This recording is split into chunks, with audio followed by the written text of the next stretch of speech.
Growing up in a small town and raising my family in the same town had its joys and hardships. It's good and bad all wrapped up. Everyone knows you or knows of you. After some turmoil in our life, I decided to move to Edmonton. We all needed a fresh start without judgments. It was a change for us. My children were struggling. I was moving with a broken heart. I had no employment, and I felt like my family was falling apart. I moved to the Prince Charles neighborhood in September. My sister lived here. She is my best friend and my greatest support. I needed to be close to an ally. After healing and adjusting, I took on a small position as a neighborhood connector with the Prince Charles Community League. Something about connecting people has always moved me. I started June 1st. I was eager and excited about my new role. I had my business cards and invitation cards for the upcoming summer events that the Community League had planned. The first event was a block party at a green space in our neighborhood. I knocked on doors and introduced myself to neighbors. I had a system planned, numbering each block and working my way up and down streets. Cold calling at the first few houses always made me nervous.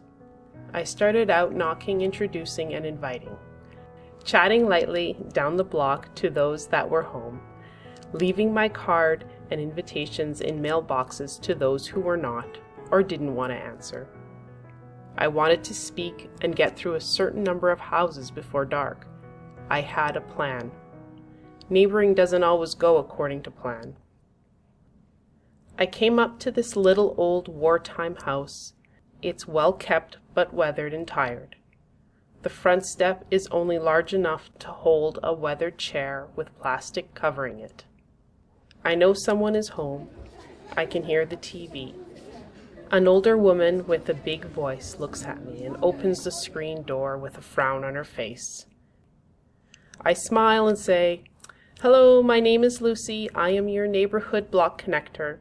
I want to introduce myself and personally invite you to the Community League block party at the end of the month." Her face softens and she calls her husband over. He comes to the door with his walker, grabs his cane, and moves past me to sit in his chair. He must sit out here and watch all the goings-on. They begin to tell me all about the people on their block. They know everyone. I ask if she would like to be a point person for the block. She says no. Okay, that's fine. Maybe later I can warm her up to it. Or they can be my unofficial connectors. The block party arrives. Great success. I meet more of my neighbors and connect people with people. I meet a family of 5 that has recently moved into the neighborhood. This is a more relaxed social atmosphere where I feel like talking and getting to know people is more natural. The league had a bunch of door prizes, and I took it upon myself to contact the winners. One of the winners was my beloved little old couple. I call her up and I let her know what she won. It was a family pass to a recreational facility in the city. She says, "What the heck are we going to do with that?" I say, "They have a pool and a hot tub. You can maybe go walk on the track in the winter time." She said, "No, we are not going to use it. Why don't you give it to that family that moved in a few months ago across my back alley? They have a few kids. They will use it." I call up the family to let them know that the couple across the alley had regifted their door prize to them.